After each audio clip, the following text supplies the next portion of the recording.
Hello, good evening, and welcome to the Talkin Kop. I'm Gav.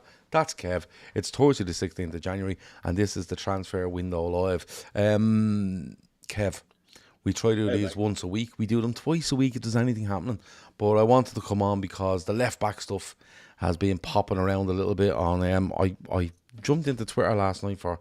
I got a notification about something. I went in. I ended up seeing all this stuff around Kirkes and wherever else. But Yeah. um, yeah, like we like to just update you. Like I say, we don't pretend to know anything about any deals going on anywhere. We just when these names pop up, we have a look, we talk about the players, and we go head on see what we think and anything like that. And of course, the chat that are there, we try and read out as many comments as we can to get the kind of feel for where people are with regards to players or just things in general and transfers and stuff. But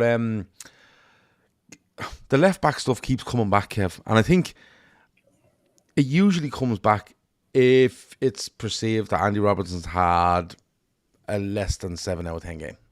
Um, Yeah. he played the other night. He was okay. He comes off. Simicast gets an assist, but a lot of people are thinking, look, he's playing Robertson. Robertson's probably past his best. Simicast probably isn't an upgrade. If you look across the whole board, and that's where the left back stuff comes back in. But the name that keeps popping back up is Kirkes off Bournemouth. Now, I Yeah. did say something a couple of weeks ago that I don't think Kirkes suits what Liverpool want to do. The Yeah. style of play, whatever, and people are well within their rights to disagree with me. Call me a fucking idiot. I don't care. No, That's I wouldn't do that. that's absolutely fine. Um, No. but the So I name keeps completely popping back disagree up. with you. Yeah, I know you do. I know Yeah. you're a massive fan of him. The name Yeah. keeps popping back up. I think I even seen City's name being linked, United's name being linked, and the latest one I seen yesterday was Liverpool are ready to go in and get this Kirkes deal done ahead of interest from various clubs.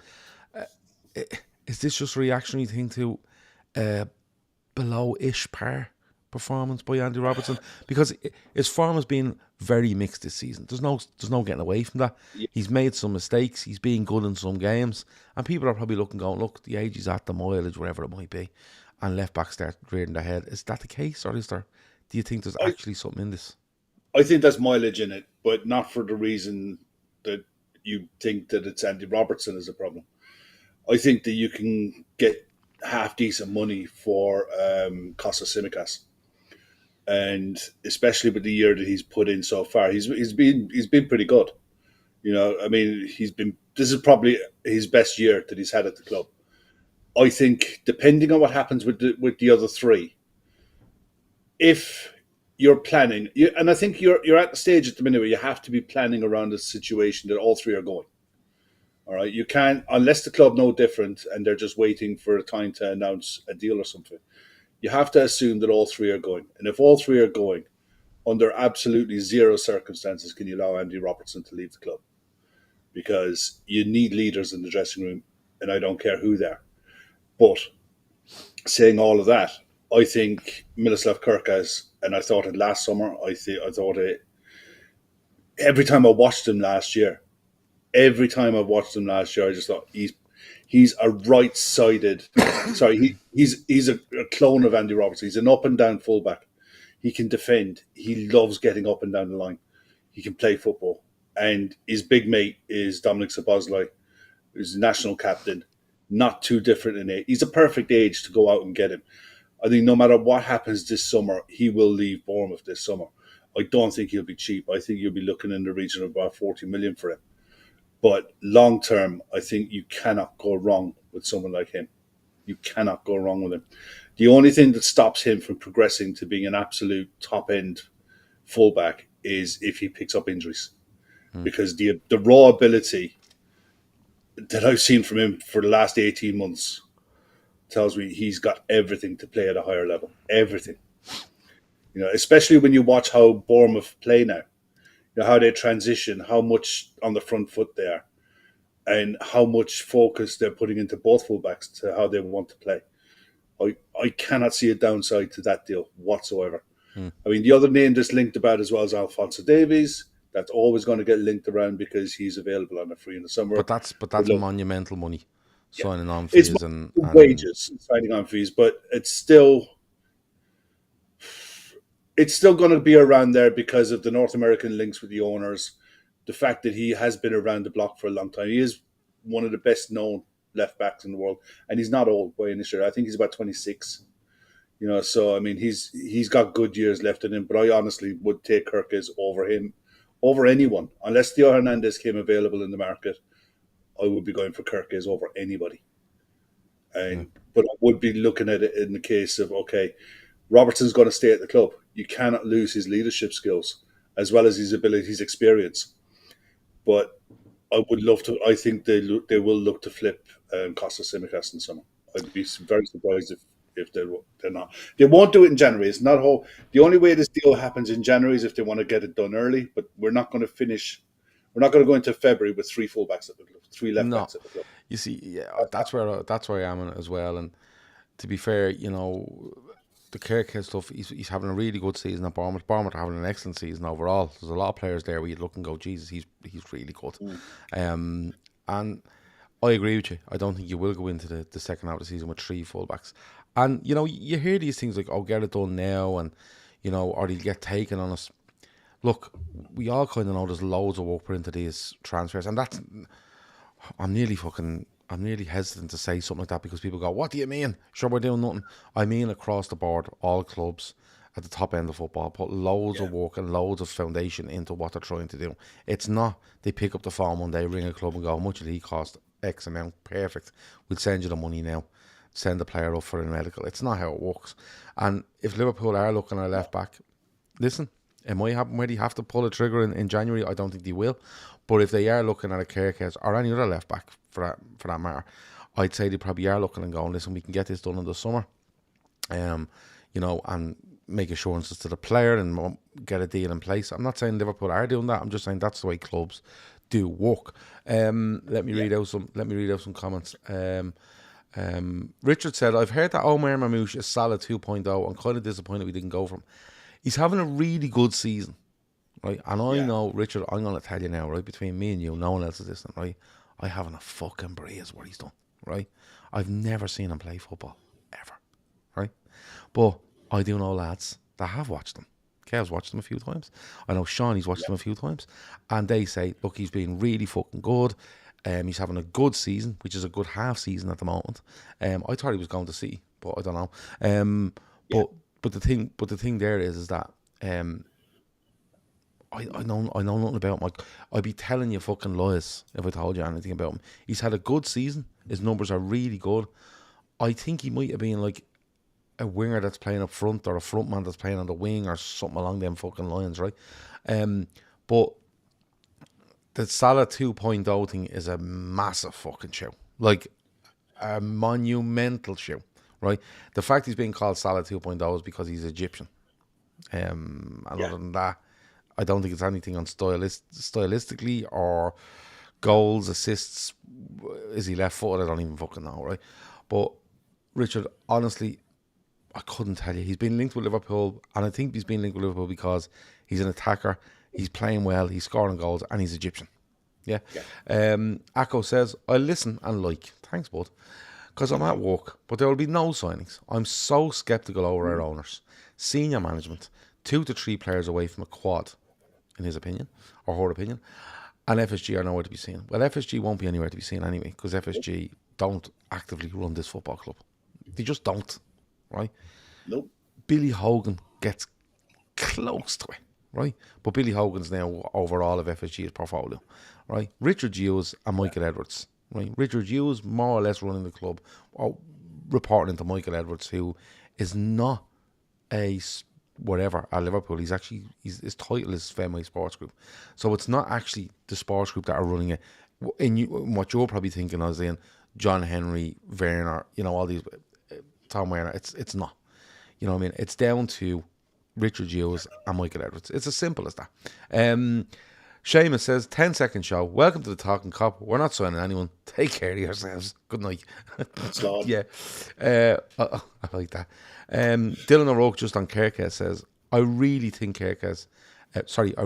Kirkes. Thinks he's been brilliant. All action. Think Ait Nori might be the person we go for, particularly if they go down, will be the cheap option. I'm with you on him. I don't think he's a fullback. I think he's a wingback. No. I'm telling you what, right? If I'm Manchester United right now, watching how they play and watching how they want to play, I'm all over Aït-Nouri.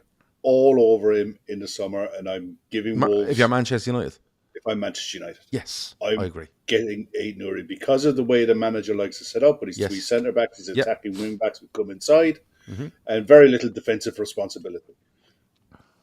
If I'm looking for a fullback, I'm not giving Wolves anywhere near the money that Wolves will demand or the Manchester United will be willing to pay. Yeah, Because he it's not that he's a square peg in a round hole. He's not. He's a good player. All right. But every time I've watched Wolves, when he's at his best, is when Wolves are in a back three. I know they're playing in a back four at the minute, and he's done okay at times. But the he style of player isn't. he is, he needs some cover He is inside. a wing back. He really, truly is a Yeah, traditional up and down the yeah, wing back. I yeah. don't think He's. he's got a I think it's just defensive awareness. I think is his problem. that's what I think it is. I think it's when I watch Aït-Nouri, I think to myself, you can get at him Yeah, as a fullback, but if I watch Aït-Nouri playing as a wing back, I think he has the engine to get up and down, and he's. Do you know what?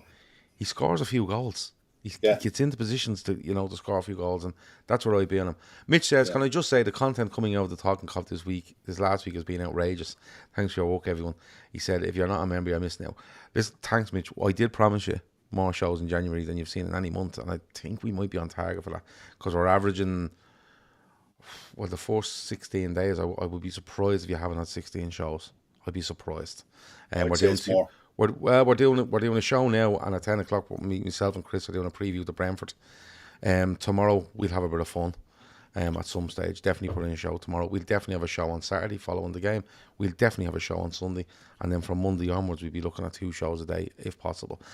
Just to warn you though, some of the shows may be me in the car somewhere, because I'm that busy that I might have to stop in the car and do a half an hour show just talking about whatever. But if any transfer stuff happens, we will get on top of it. Yeah. Gary says, lads, and I'm delighted you're putting all this stuff in.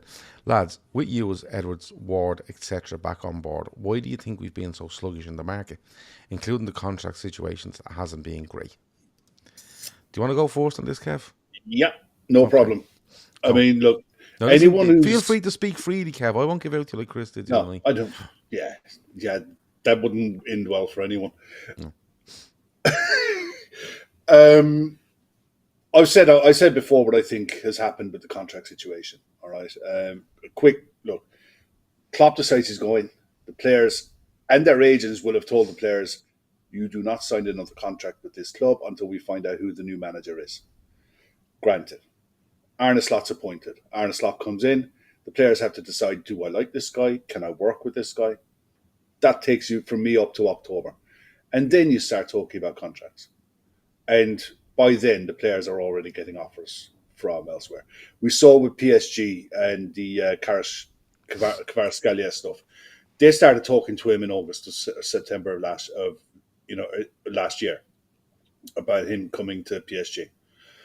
This stuff, they will have the three lads will have been tapped up by other clubs as to what's on offer and what's on the table for them. They'll know their worth. The club will go to them with an offer of what they think they can afford to pay. And for anyone who thinks the Virgil, Salah, and Trent are worth X, Y, and Z, it doesn't make a blind bit of difference what any of the three of them have done in the past. I listened to someone say, and he was dead right. I can't remember what pod it was, but he was dead right in what he was saying. It's about what you think those players can offer you for the next 2 to 3 years. If you think that's worth 250, 300, 400 grand a week, then you commit that. You make that offer. But I've seen today what Turkey Al Sheikh has reportedly offered to Mo Salah. It's all over the media. Everyone knows it. They're talking in the region of 65 million tax-free per year. So we cannot compete with that. We should not, and we will not ever compete with that level of money. Then it's down to the player. We'll put an offer on the table to all three, and I guarantee you they're better contracts than what they are now. But it's up to the players as to what they want. Do they want to commit to the club for another 2, 3 years? Bearing in mind, they know how hard the league is. They know the demands of the league. They know the demands that will be put on their body for the next 2 to 3 years. Are they willing to do that? And if they are, sign the deal. If they're not, that's fine. Let it known to the club. You don't have to make it public, but let it known to the club so the club can start planning now for the summer. Because if we have to go and plan a summer without those three in the squad, it affects every decision you're going to be making. There's no point in any of these three players turning around after the length of time they've been at the club in April and say, no, sorry, lads, I'm not staying. I'm off to Madrid, or I'm off to Al Hilal, or I'm off to PSG, or wherever. That does nobody any good whatsoever. It doesn't do their reputation any good, and it certainly screws us. So I think the club was a case of watch this space. I definitely don't think that Richard Hughes and the rest are sat on their thumbs waiting to react to something. I think that I'd be amazed if they're not actively talking to players about potentially coming in to replace them if they have to, seeing what could be available in the summer. But I look at the squad as of now, and bar Joe Gomez, I think we're fully fit. We've more or less got a full squad. Not many teams in the league are in a position at the minute where they have so few injuries. I think we're probably due. I think we're going to pick up a couple over the next month or so. We always do. But I couldn't see anything really happening in January because I didn't see a need. I know there's a want there, but I didn't see a need. So it is what it is for me. But I think you can judge Hughes and Edwards by the business they do this summer coming. Right, I agree with a lot of what you said there, but I disagree with some of it. Right, so get so sluggish in the transfer market, right? This is my take on it. Mm-hmm. This is my take on it. So in the summer, I think Arne Slot had said Richard Hughes, him and Richard Hughes were constantly looking at possible recruitment. They were all over recruitment every day of the week. Now that didn't mean that they were looking at 10 players to sign. They were probably all over recruitment, as in, this guy I really want, can we please go and get him? The Zuba Mendy thing, I feel sorry for them on one side of it, that the guy was literally a Liverpool player and then changed his mind. But I don't feel sorry for them because this guy has a track record of not a track record of saying I'll sign for you and then not. He's a track record of dragging things out and then not signing. And I think they should have had absolute cast iron assurances going into that. Right now, maybe Liverpool would. If I said that to Liverpool, and look, they're not going to answer me, but if they were to answer me, they'd probably say, listen, we did have cast iron assurances and we went through the whole process and those cast iron assurances, disappeared. Now, if they disappeared, fine, maybe that's the reason why it's gone quiet on him. They've said, look, we're not trusting him. That's a signal of his, principles or desire or whatever, and we're not going to go back near it. Fair enough, right? So they go through the summer. They should have signed the midfielder in the summer. And look, Gravenberch is excellent. McAllister is excellent. Szoboszlai has come on massively, I think, this season. Jones has been a bit hit and miss, but more hit than miss, I think, if you're being fair, right? And you look at those and you think, I still would have signed a midfielder. And just going to the sluggish in the marketing, I don't think it's a sluggishness. I think it might be something where they're looking for, that's exactly what we want and we're not willing to veer off it. I think it might be a bit of stubbornness rather than sluggishness. Did they have a track record of that before? Yeah, they do. Was Edwards kind of like that? When it comes to this January, right, you have to remember that any potential signing that Liverpool want to make, whether that they are looking at a Kvaratskhelia, whether that's looking at a Kerkez or whoever it might be, a lot of them are going to be affected by what's going on with these three lads over here with the contracts. Because if they think them three contracts are signed, they free themselves up to make signings, right? But if them signings aren't signed, left back no longer becomes a priority. Centre back does, right? Left back or no longer becomes a priority because probably right back does, but you can argue Bradley. But certainly a forward becomes massive priority if these aren't signed. So I've no sympathy for anyone in that situation, right? Whether that's players or club that, look, this is holding them back. And there's no excuse because they've led themselves into this. Now, someone said earlier it was being reported that Liverpool were told by the agents we won't be discussing anything until October until we see the new manager and what he's like. That's absolutely fine. My thing on the contract at the moment is that there's an awful lot of stuff where it's like Liverpool just paid him, blah, blah, blah. That could be the case. Like Salah, Van Dijk, Trent could be sitting there going, this is what we believe we want. This is what we want. We believe it's absolutely fair. And 99% of people agree it's fair. But Liverpool don't. And Liverpool are saying, well, look, I don't think we can go that high, but let's negotiate and see where we can get to. Or Liverpool are offering what they believe is a really good deal for the three of them over whatever amount of years, whatever clauses, add-ons. And the players are saying, I want more than that, but let's negotiate. The telling thing in this is that nobody has walked away. Nobody's walked away. Nobody, and let's be honest, I keep saying it, and I've been saying it for the last 16 days.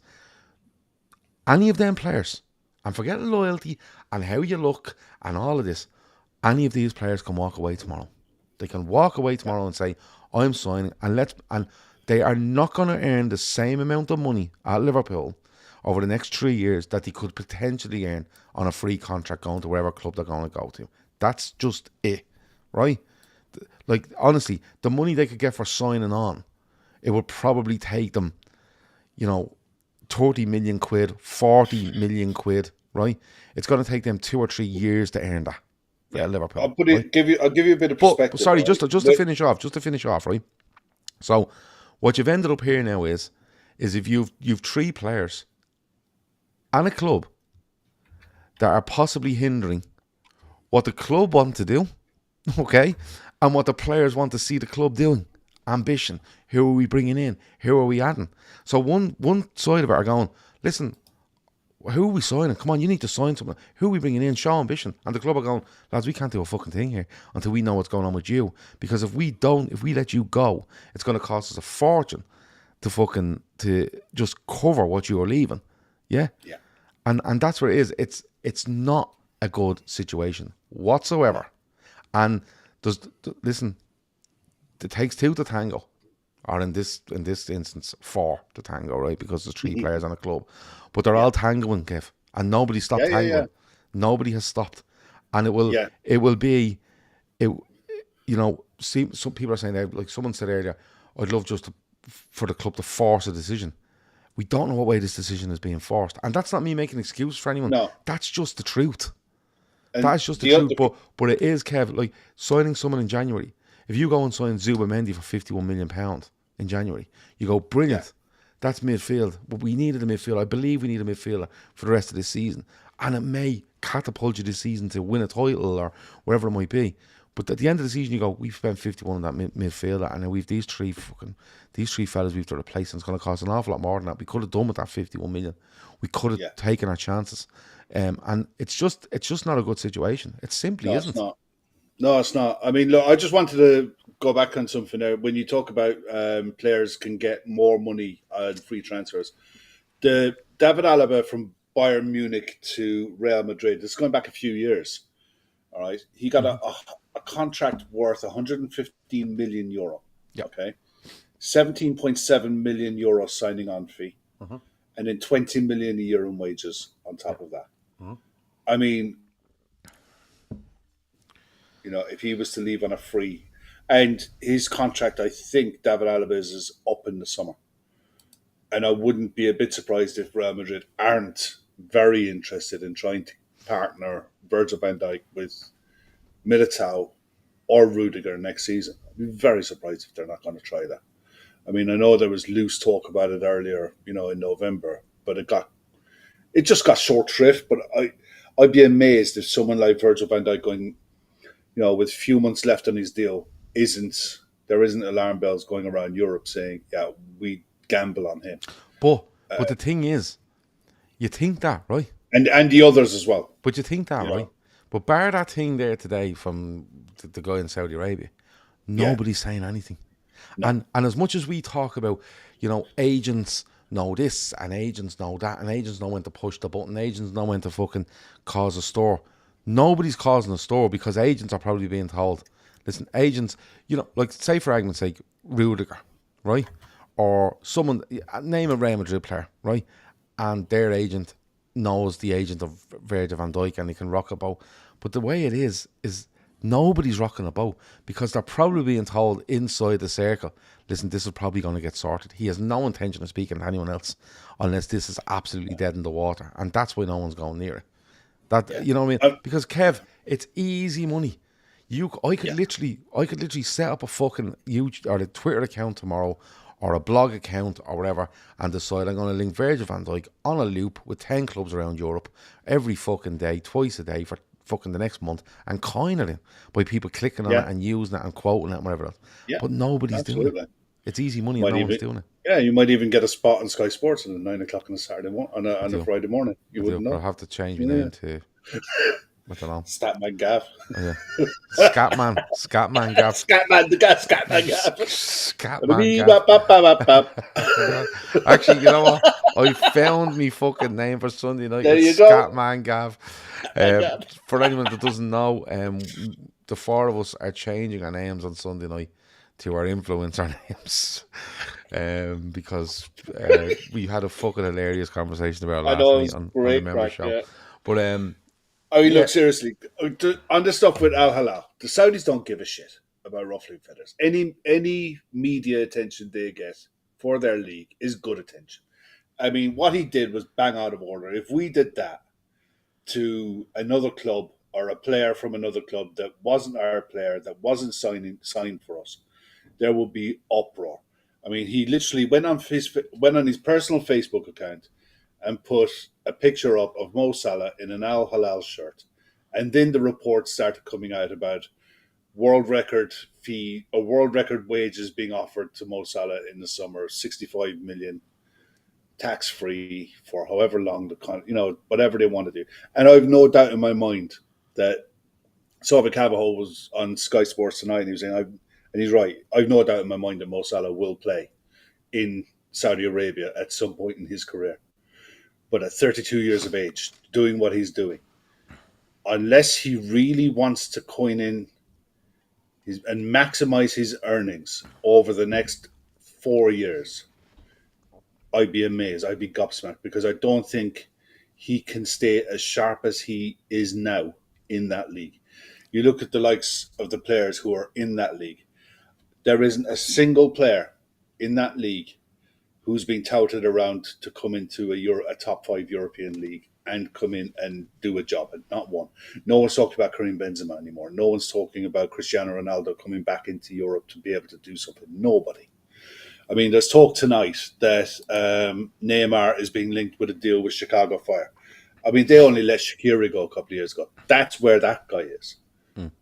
After a few years in Saudi Arabia being crippled. So, I mean, it's literally a place you go to retire. Yeah. But let's not kid ourselves. 65 million a year for 5 years, tax-free, is a chunk of change. Yeah, but I think, and don't get me wrong, I don't even think it needs to be Saudi Arabia. I think if you get any really, really well-established club in Europe and you say to them, Virgil van Dijk, forget Trent for a minute because the link is Real Madrid and it always has been, right? Yeah. Virgil van Dijk and Mo Salah. Regardless of who those teams are, right? They are going to give them players, let's say they're 3-year deals, they are going to give them players more money than Liverpool are over 3 years. They just are because of the signing on fee. Yeah. So Liverpool, even if you gave both of them players 15 million each to sign on for your team, and the same money Liverpool are giving them, right? That means Liverpool over the court would have to pay them. It'd be $100,000 a week extra for 3 years just to cover the thing. Or you'd have to give them an extra year. Or you'd have to give them an extra year's contract. And I think, look, if it was me, what I would do if it was Mo Salah, this is exactly what I would do. Okay, I would give Mo Salah money, the best contract the club has ever offered, and I would give it to him for 3 years, with an option of a fourth. So he would be coming up 36, 37. But at the end of the second year, I would be looking to sell him. Because I would be looking to get as much of a fee as I could to try to recoup the wages that I've just paid him for the last 2 years. But in that 2-year gap, I will be looking at that kid at Southampton tonight. I'd be looking at trying to develop Ben Doak over the next 2-3 years. Can you come in? Can we develop someone to come into the squad and maybe look to see who? Because nobody heard of your man at Frankfurt that's going to City 18 months ago. He was no one 18 months ago. When he was 23 years of age, he was doing nothing in Europe. It's only suddenly this last 12 months that he's picked up. We don't know what's around the corner, but this is why you look at the likes of Hughes and Edwards. They're paid to know what's coming around the corner. Yeah, They need to know. My part of and Daniel with a super chat there said this summer we're looking at Mo, Trent, Virgil, Darwin, Harvey, and possibly others leaving. Given our needs already at left back and mid, do you see us signing 5+ players in the summer? Well, Daniel, to be fair, if those leave, you have to sign them. You can't go in with a squad without 1, 2, 3, 4, 5 of them. Listen, if Darwin Núñez leaves the club in the summer, we're 100% signing a replacement. Right? Yeah, but I don't think that's a be all and end all. Right. No, but we're definitely signing someone that we bring in because we're letting Darwin go. He's under contract, but we're going to let him go because we feel we can bring someone else in that can make a bigger impact. If Harvey Elliott goes, we're doing the same. I think I'm worried for Harvey Elliott, but I think I knew this was coming. Everyone's eyeing up Harvey Elliott. Because he's not playing. Yeah, he's still a really, really young player. I think he deserves more minutes in the team. I do. But I think Slot can be able to look at him and say, listen, this is new to everyone. I'm going with what's tried and tested at the moment. There will be chances for you. And these, I think Harvey Elliott's probably looking going. If Harvey Elliott was at this stage next season, I think he might go. Hold on, this is going on too long. Yeah, now, but you probably have to assess that. But if you're looking at them players leaving, you have to replace them. Of course, you have to replace them. But the thing is that all this. Like we all talk about, refreshing a squad or rebuilding a squad, right? I don't think Liverpool can afford to lose these 3 players in the summer and try a rebuild. I don't think Liverpool should be looking to say to themselves, and remember what it's going to cost you to replace them for a start, right? But I think if you have them 3, right, and let's include the 3 because in fairness, it's been as silent on Trent as it's been on the other 2. Do you know what I mean? Yeah. So let's be fair on that. It's just that Real Madrid are absolutely hopping off Liverpool's door, apparently. But he never came back with another bid, if you remember. No. And they still haven't. They may do in the next 14 days or so. But the thing is, if Liverpool had any sense about them, they go, listen, these boys have a track record. We know how good they are, right? The risk is actually less to give these lads, not what they want, but what we're comfortable with. For 2 years, the 2 lads for 2 years with possibly extension to 3. If you want to do Trent for 4 or 5, that's the age profile. Fine, go with that. And what we do is we then get back to being clever. We get back to being the clever person in the room, and we say to ourselves, while these boys are doing our 2 years for us and possible third, we're going to drop a centre half in here in the next year, 18 months. We're going to drop a new right back in here, or we're going to bring someone through, and we're going to drop an attacker in. Like, do you know what makes loads of sense? Mm. If you sell Darwin, you sign Salah's replacement off the back of him. And what you're doing there is you're possibly, if you sell Darwin, and some people love him, some people hate him. I personally love him. I just think he's going through horrendous confidence things at the minute. And people will throw stats at me. I really like him, right? And I want him so to do well, but I'm not too sure he suits, right? Yeah. But if you sign a player where you go, that player can play up front and off the right, okay? And or he could play up front and you could say, right, we're going to do something different, but he's going to be the man in the squad when Salah leaves. It's so much easier to do it on your terms, and you're not losing quality, or you're not throwing too many people at the one team at the one time. They can all gel in. You could get rid of all them, Kev. You could get rid of all them. You could lose all them. You could sign 5 players in the summer. They could start next season, and this time next year we're 6th in the league, and you're kind of going, well, there's a lot of players to bring in, and then people say, well, it's their own fucking fault because he didn't start, and that's fine. Yeah. But you might see them gelling in 18 months' time. Exactly. But the way the world works now, that doesn't work. No. You have to, if you're this good, you have to continue to be this good, or you're in trouble, and you're in trouble quickly. I think if you're bringing in 3 players in a summer to affect the starting 11, something's gone wrong. In this day and age, the way our squad evolves, the average age of our squad is pretty good, because once you take Virgil and Mo out of it, the nuts and bolts of our squad is pretty young. Most of the players in there are between 23 and 25. I think Luis Diaz might be 27. But in general, it's a really good age profile for the squad. I agree with you. Look, I think I'd love to keep all three. I can't see Trent staying. I just can't. But I also think he's the easiest to replace of the three. And not saying that there is another Trent Alexander out there. There isn't. But getting an up and down right back the way that Slot had Gertruda playing when he was at Feyenoord is not the be-all and end-all in world football. There's plenty of them out there. There's plenty of good fullbacks out there that you can bring in who can do a really good job of getting up and down the line, putting good balls into the box, who can play football, who can tuck in when needed, and who can defend. All right, there's a dozen at least that are going to be available. That's not the most difficult thing in the world to replace. For me, the most difficult thing in the world to replace is Virgil's leadership and his ability as a defender, the calmness and the assurance that he gives a back four when he plays, and the consistency of Mo Salah. Good game, bad game, indifferent game. Invariably, he affects almost every game he plays. Having a player like that in your starting 11, Haaland, Aguero, when he was at City, all these players, there's not that many of them about. So I don't think you can replace Mo Salah like for like. I think the way we end up, if we have to replace Mo Salah in the summer, I think we end up replacing him by actually signing an out-and-out goal scorer. And I wouldn't be a bit surprised if there's legs in that Antoine Semenyo talk to Liverpool in the summer, as you have wingers who provide for central attackers, for a Jota or a striker that you bring in.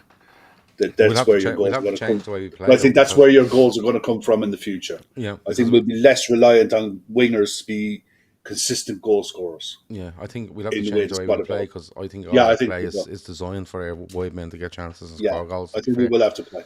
Even if you take Darwin out of it, if you look at the amount of chances Jota actually gets, they're not huge. It's not a huge amount of chances. Yeah.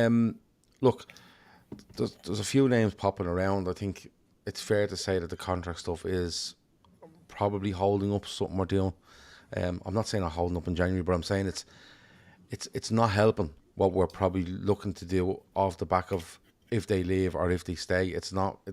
It's kind of we're caught in a kind of halfway house here. We don't know, like a purgatory here, where what's the story, what's going on. That's exactly it. And it kind of needs to be sorted so we can kind of see if I think it'd be easier for fans to see a way home. If it came out tomorrow, listen, all these three are signing, and we go, right, perfect. Now, what do we need? Right, let's talk about a left back and a midfielder. And everyone goes, the summer, sign a left back and a midfielder, I think we're fucking grand. And we're back on that. It's just there's so many balls in the air at the minute, I think it's a bit hard to judge. Just quickly before we go, and I'm gonna do the preview with Chris in a minute. Huge game on Saturday. Massive. Good side as well, especially at home. Yeah. They haven't been great of late at home, but I think they had a 2-2 draw recently against Man City. Yeah. They're getting players back. I think Vissa's actually been linked with a move away. But so was Mbuemo. So was Mbuemo as well. But look, if I'm Thomas Frank, I'm turning around and saying, look, we've got good players. It's only natural that in January our players are going to be talked about. Oh. They really know how they play inside out. They're very good at what they do. I don't think it's as difficult a test as what Nottingham Forest game was, because I think Forest are just like so intent on sitting in and making it really difficult. I think Brentford will have a go. I think the last game they played as well, I think they played it back four. But in general, I think we've got a decent enough record there. So, but we need to get back to winning ways. We have to start getting back to winning games of football. Yeah. Because that lead that we do have, and we do have a good lead, it's starting to dwindle away a bit. But it's not. You see, I was looking at this the other day, right? It is. No, it's not, because I remember, like, we were 9 clear, right? Yeah. Okay. If we counted our game in hand, we were 9 clear.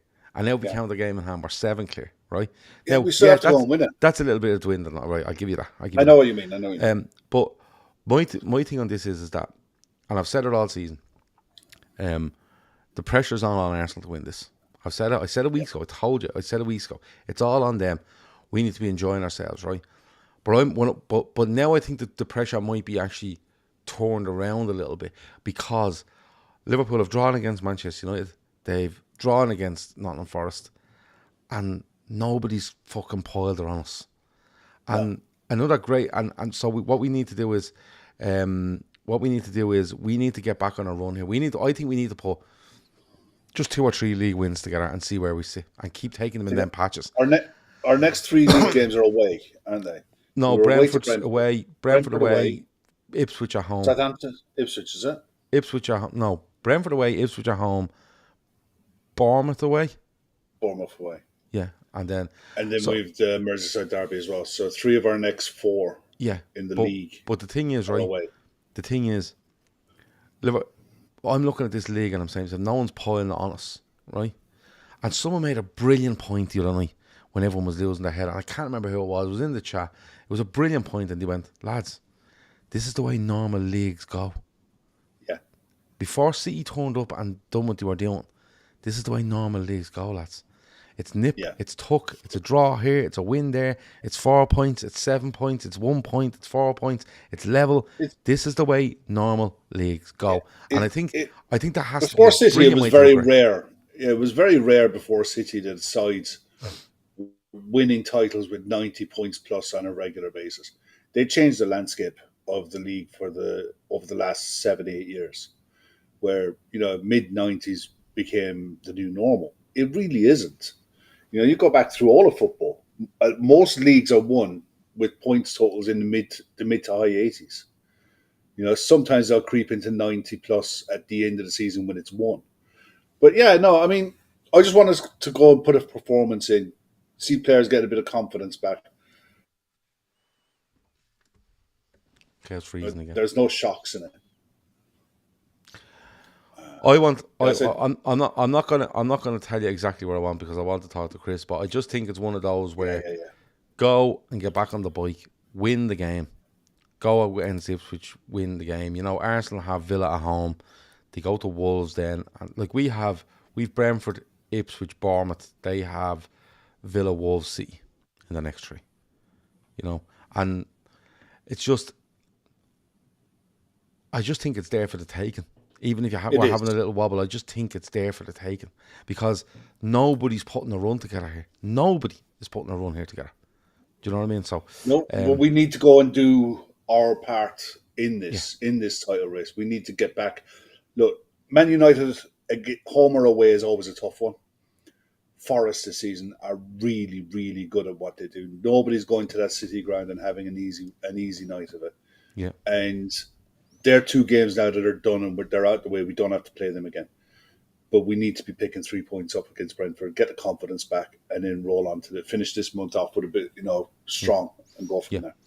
Okay. Right, we're going to go, because I need a few minutes to sort everything out before we myself and Chris. So anyone watching here, if you're a member, you will get to see the post or the pre-match warm-up, line-up, fucking whatever they call them shows. What are they called, Kev? Build-up, preview shows. Yeah, build-up, preview, all that lovely good jargon. Yeah, a Premier League form is win, win, win, draw, draw, which is 11 points out of 15, which is not bad.